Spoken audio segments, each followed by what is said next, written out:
Assalamualaikum warahmatullahi wabarakatuh. Perkenalkan, nama saya Suci Apriliana Harahap, NPM 18140036, Prodi PGSD semester 7A. Di sini saya akan menjawab soal UTS ujian tengah semester, mata kuliahnya yaitu Kapita Selekta IPA. Baiklah, saya akan menjawab ujian yang diberikan Ibu. Soal yang pertama yaitu jelaskan isi PowerPoint sendiri. Baiklah, di mana judul PowerPoint yang telah saya kirim yaitu Daur Hidup, Rantai Makanan, dan Ekosistem. Daur hidup adalah segala aktivitas perubahan yang terjadi pada makhluk hidup dari kecil hingga dewasa, yang juga menyangkut kegiatan reproduksi untuk menghasilkan keturunan. Jenis-jenis daur hidup. Daur hidup dengan metamorfosis dan daur hidup tanpa metamorfosis. Contohnya yaitu dengan metamorfosis, contohnya yaitu daur hidup ayam dan kucing. Tanpa metamorfosis, contohnya yaitu nyamuk, kupu-kupu, dan kecoa. Yang kedua yaitu rantai makanan. Rantai makanan adalah peristiwa makan atau dimakan secara beraturan dalam suatu ekosistem yang terjadi terus-menerus secara berulang-ulang. Proses rantai makanan yang pertama yaitu produsen, konsumen tingkat 1 atau konsumen primer, konsumen tingkat 2 atau konsumen sekunder, konsumen tingkat 3 atau konsumen tersier, konsumen tingkat 4 atau konsumen puncak, dan yang terakhir yaitu pengurai atau dekomposer. Dan yang ketiga yaitu ekosistem.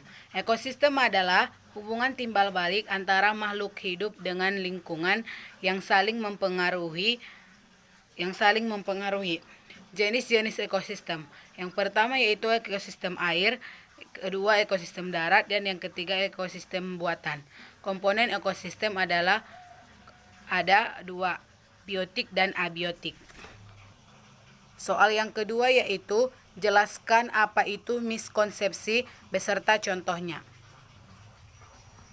Baiklah, miskonsepsi adalah kesalahan atau ketidaksesuaian konsep dengan pengertian ilmiah yang diterima oleh para ahli.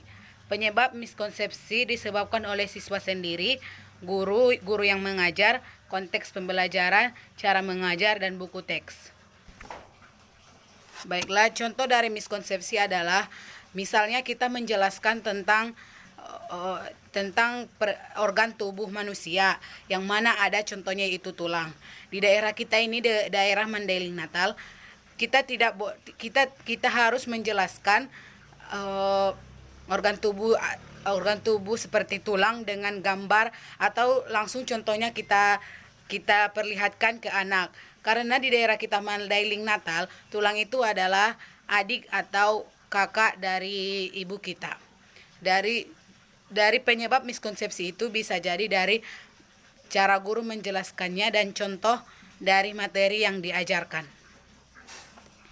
Soal yang terakhir yaitu bagaimana cara guru membuat siswa tertarik dengan materi IPA. Dan yang pertama yaitu materi yang menyenangkan. Yang kedua yaitu harus memiliki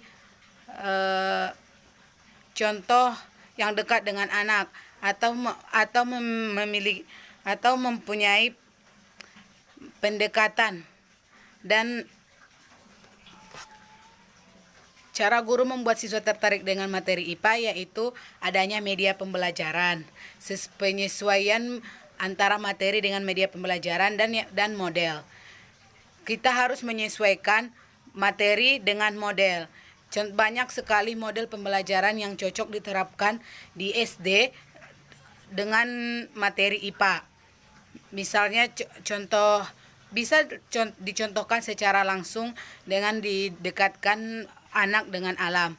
Dan agar siswa tertarik dengan materi IPA yaitu dengan disesuaikannya materi dengan media pembelajaran dan cara guru menjelaskan materi dan model pembelajaran yang diberikan atau yang disampaikan kepada siswa.